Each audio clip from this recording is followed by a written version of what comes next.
Oi, gente.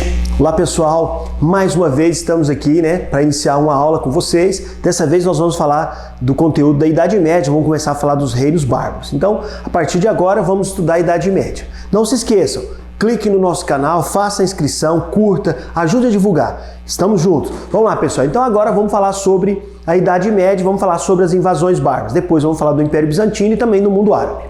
Bom, para começar a explicar sobre o mundo medieval a partir das invasões bárbaras, a gente vai usar o mapinha que faz a gente ter uma ideia de localização para a gente compreender essa divisão que ficou o mundo após a decadência do Império Romano. Então vamos lá, rapidinho.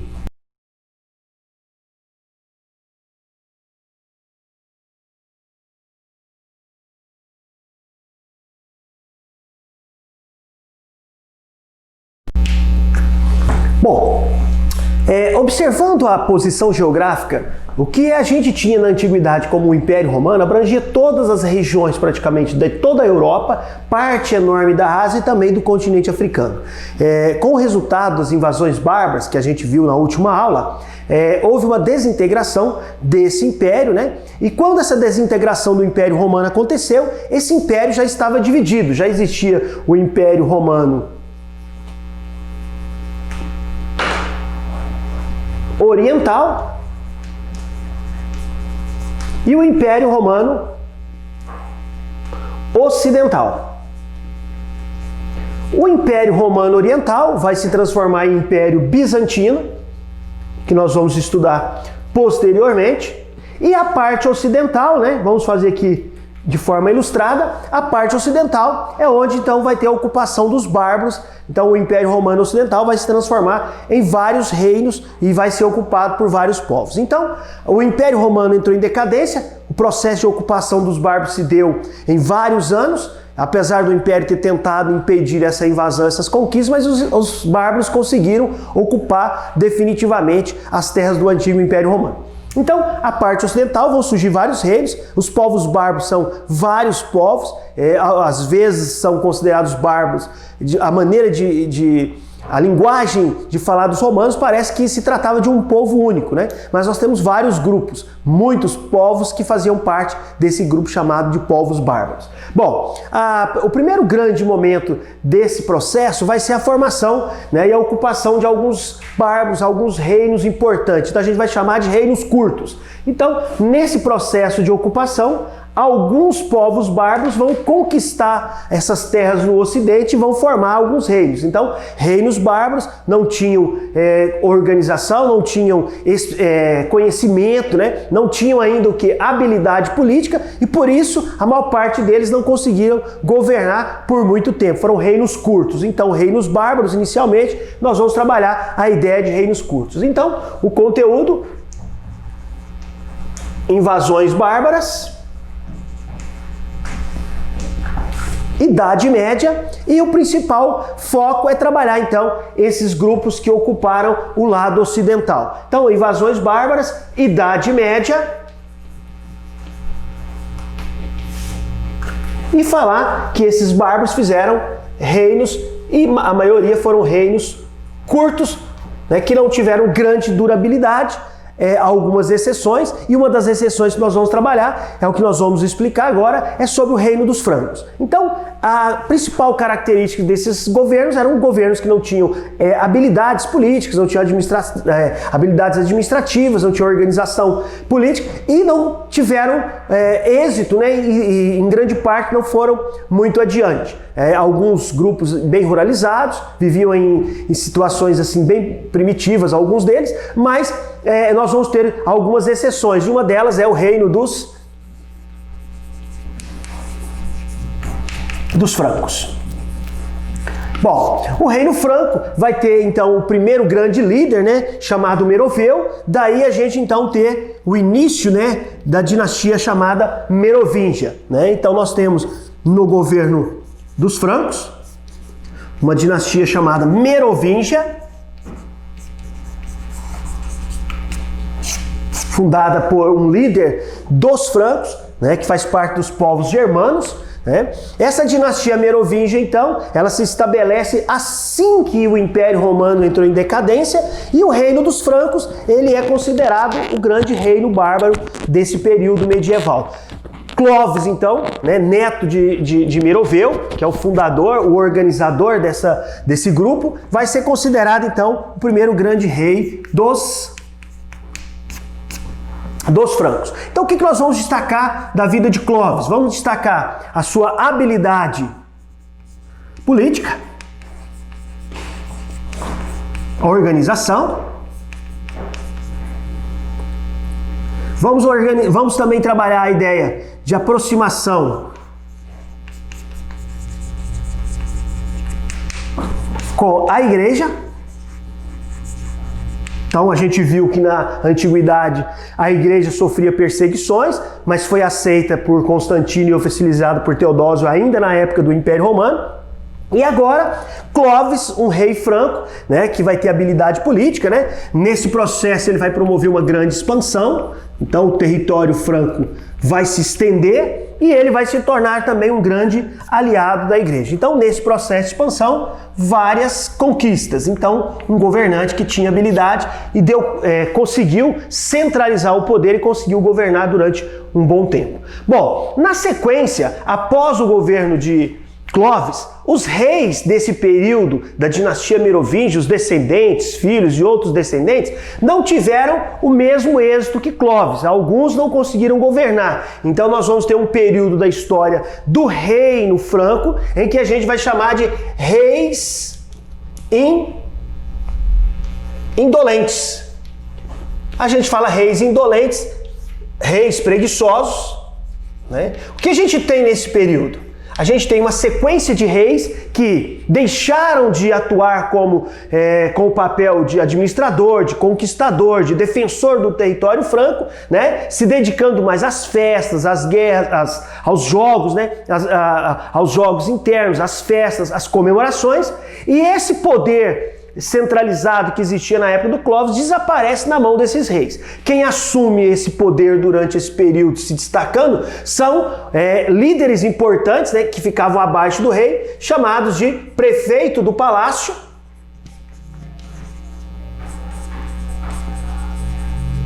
ou majordomos. Então a gente tem o prefeito do palácio, o majordomos, né, que era o prefeito do palácio, que era aquele líder militar que se destacava diante das conquistas, da defesa do território, da manutenção dos territórios, enquanto os reis se dedicavam mais às festas, mais às confraternizações, às comemorações, aos jogos, e essa posição de verdade, de assumir o poder político, de administrar, de combater, ficava na mão desse prefeito do palácio ou majordomos. Um dos momentos importantes dessa história do majordomos tem a ver com a época em que a gente agora vai aproveitar novamente a lousa, onde a gente mostrou que o Império Romano estava dividido, né?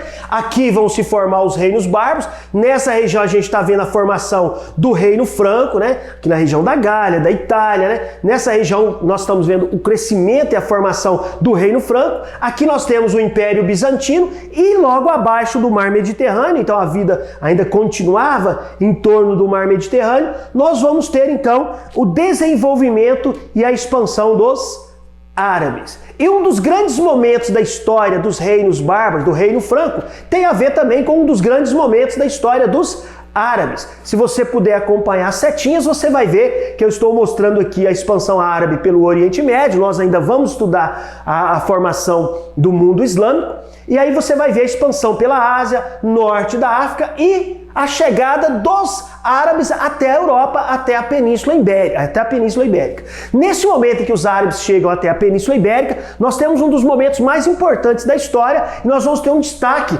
E isso vai mudar completamente também uma parte da história dos francos. Nesse período, né, nós vamos ter um majordomos que se tornou muito importante. Por quê? Porque ele foi responsável por derrotar os árabes, né? Se chamava Carlos Martel. Então, Carlos Martel derrotou os árabes numa batalha famosa chamada Batalha de Poitiers. Batalha de Poitiers. Então, na Batalha de Poitiers,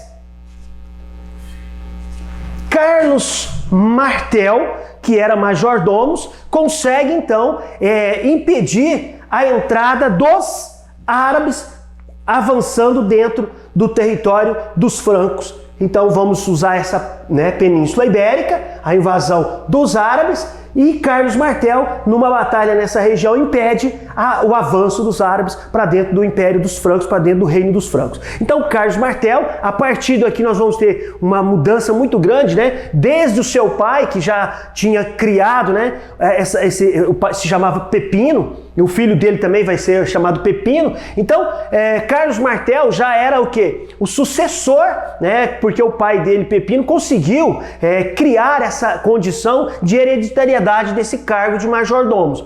Carlos Martel, quando venceu a Batalha dos Árabes, tinha condições políticas e apoio o suficiente poder para se tornar rei, conseguir unificação total do poder, e se tornar rei. Mas isso só vai acontecer com o filho dele, chamado Pepino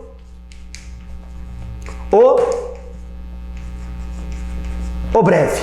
Então, Carlos Martel, qual a importância de Carlos Martel na história dos árabes? A gente viu Clovis, da dinastia Merovíngia. Por quê? Porque o seu avô, o cara que organizou, se chamava Meroveu, Daí o nome Merovíngia. Ele é considerado o grande governante dessa dinastia, com habilidade política, aproximação com a igreja, expansão, conquistas. Após o período de Clovis, nós temos os reis indolentes, reis preguiçosos, que não conseguiam manter aquele poder forte. Isso ficava então as conquistas, a manutenção do território, o domínio, a expulsão dos inimigos, as guerras, na mão do prefeito do palácio, ou do paço, ou major-domo. E o mais importante deles foi Carlos Martel, o que deu martelada nos árabes. Então Carlos Martel, martelou os árabes, para você não esquecer, Carlos Martel, a gente não trocar o nome dos Carlos. Então derrotou os árabes numa batalha chamada Poitiers, no ano 732 depois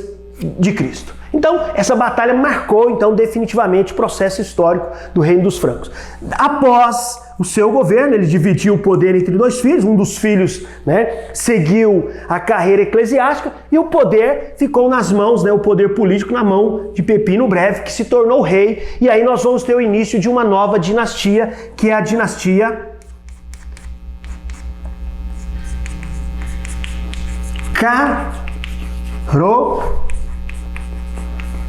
Carolíngia.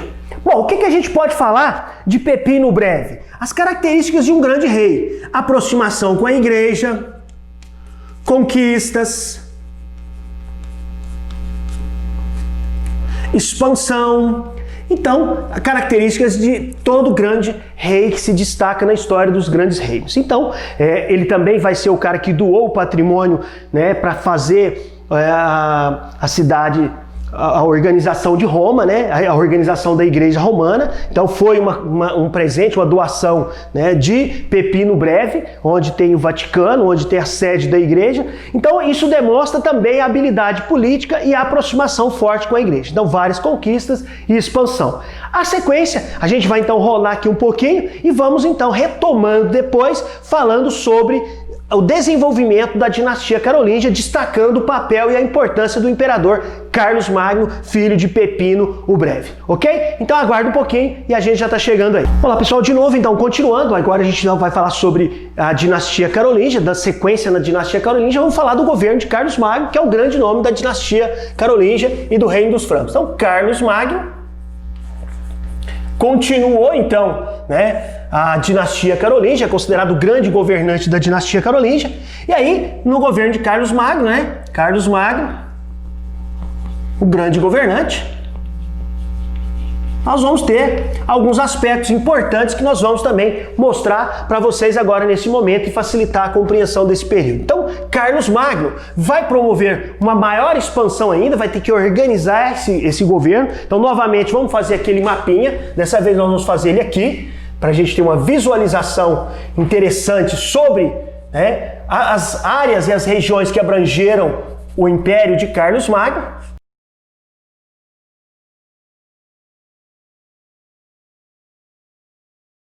Bom, observando então, praticamente então, toda essa região aqui destacada, né, que envolve uma parte da Itália, que envolve uma parte da Alemanha, uma parte da Espanha, da França, né? Então, eram o quê? As áreas de expansão para onde expandiram o grande império de Carlos Magno, que governou no final do século VIII e no início do século IX. Então, Carlos Magno, né, no ano de 800, no Natal do ano de 800, tem um fato importante sobre ele, né, no ano 800 depois de Cristo, onde ele é coroado como novo imperador do novo Império Romano. Então, o Papa fez essa grande homenagem ao Carlos Magno, isso também mostrando a importância que esse imperador tinha junto à igreja. Carlos Magno, então, é considerado um grande governante, considerado o mais importante dos governantes francos, o principal governante franco. Durante o seu governo, né, nós vamos destacar a questão política, o poder centralizado. Então ele tinha um poder centralizado. Vamos destacar a questão do poder centralizado. Esse poder centralizado se fazia, né, presente em toda essa região que ele conquistou e ele expandiu.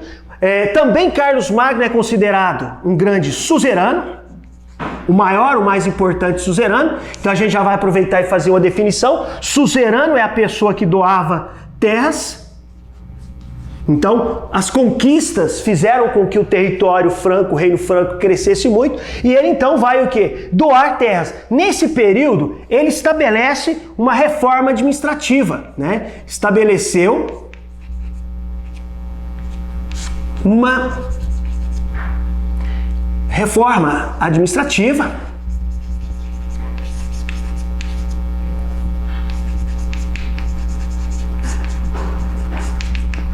onde ele dá organização à nobreza.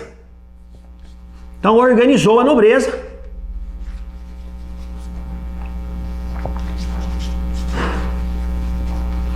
em condados, ducados e marcas.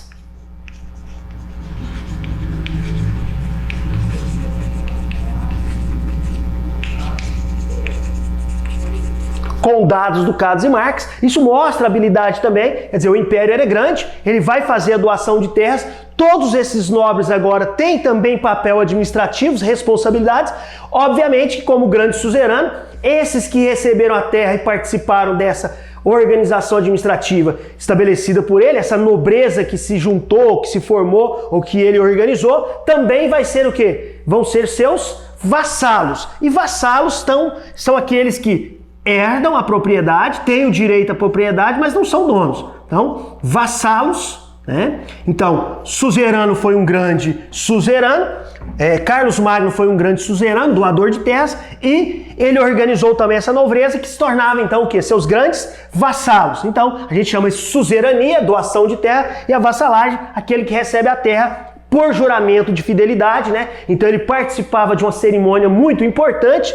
Nessa cerimônia, né, ele tinha que se comprometer com todas as medidas administrativas de defesa dos condados, dos ducados, da marca, né? E ele não era propriamente o dono efetivo dessas terras. Elas continuavam sob o controle e o domínio de Carlos Magno, que, para também exercer com uma considerável vigilância, fiscalização desses territórios, ele contava também nessa administração dele com os chamados missi dominici, que percorriam, os missi dominici, percorriam os territórios, percorriam as regiões do Império Franco, do Reino Franco, para fiscalizar, cobrar impostos e ajudar na administração e também controlar o papel dos duques, dos condes, dos marqueses e, né, informar e levar todos os conhecimentos necessários, os recebimentos para o governo de Carlos Magno. Então, uma excelente observação para a gente fazer sobre esses missi dominici, né? Não esquecer que ele é um grande suzerano, doava terras, quem recebia eram os nobres, que são seus vassalos.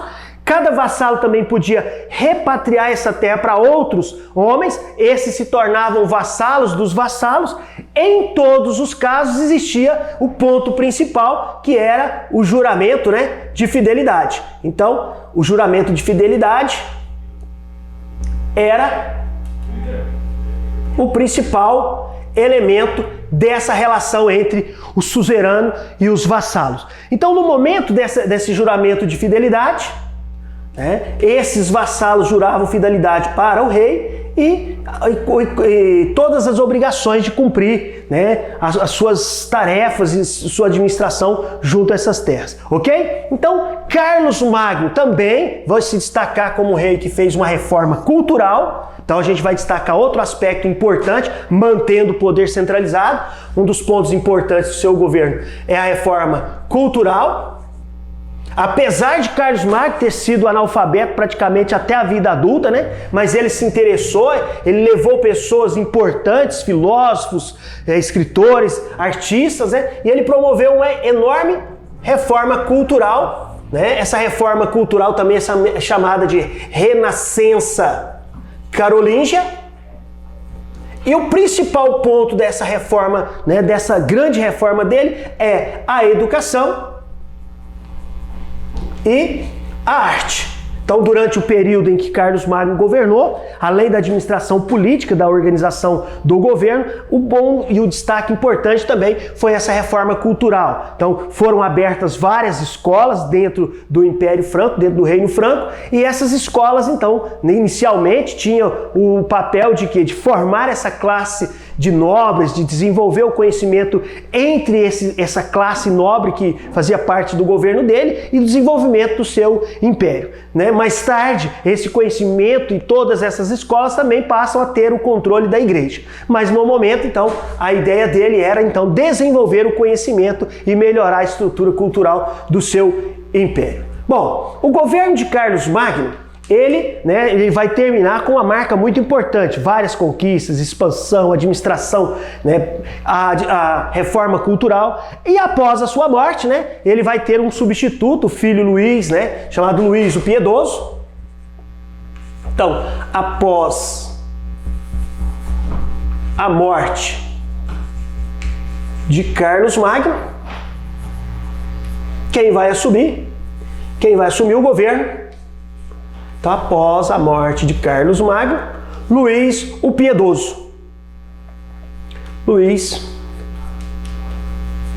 o Piedoso. Então, esse reino ainda se manteve centralizado, apesar de Luís ser um cara dedicado também a outras atividades, e quando ele morre, Luís o Piedoso não consegue manter um herdeiro único, e então os netos de Carlos Magno, filho de Luís o Piedoso, vão dividir esse Império Carolíngio em 3 partes.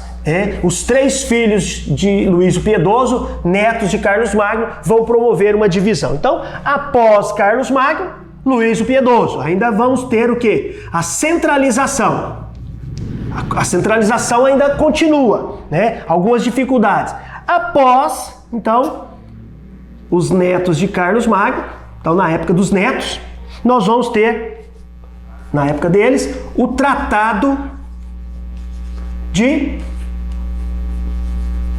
Verdun. E nesse Tratado de Verdun, a gente então tem o quê? É lá pela metade do século IX, nós vamos ter então a divisão do antigo Grande Império Franco em 3 governos, entre os 3 filhos de Luís Piedoso, netos de Carlos Magno. Então, não se esqueça, é o Tratado de Verdun que dividiu o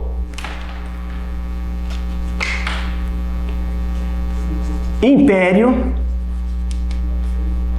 Franco, o Reino Franco. E após então essa divisão, a gente vai ver 2 fatos importantes e marcantes da Idade Média. Um dos fatos, a divisão do Império entre os 3 netos de Carlos Magno vai enfraquecer esse poder centralizado. Então essa centralização ela vai desaparecer. E ao mesmo tempo nós vamos ter o quê? O fortalecimento da nobreza, que não tinha mais que manter aquele juramento de fidelidade, não tinha mais aquela responsabilidade, e eles não tinham poder suficiente para poder manter o controle sobre esses nobres que vão se tornando gradativamente independentes até chegar à condição de senhores livres, que nós vamos chamar e denominar de senhores feudais. Então, destacando então aqui esse processo de quê? De descentralização e fortalecimento da nobreza.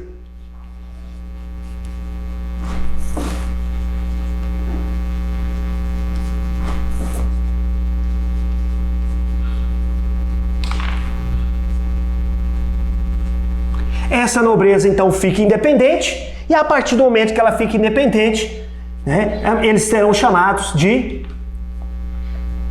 senhores feudais.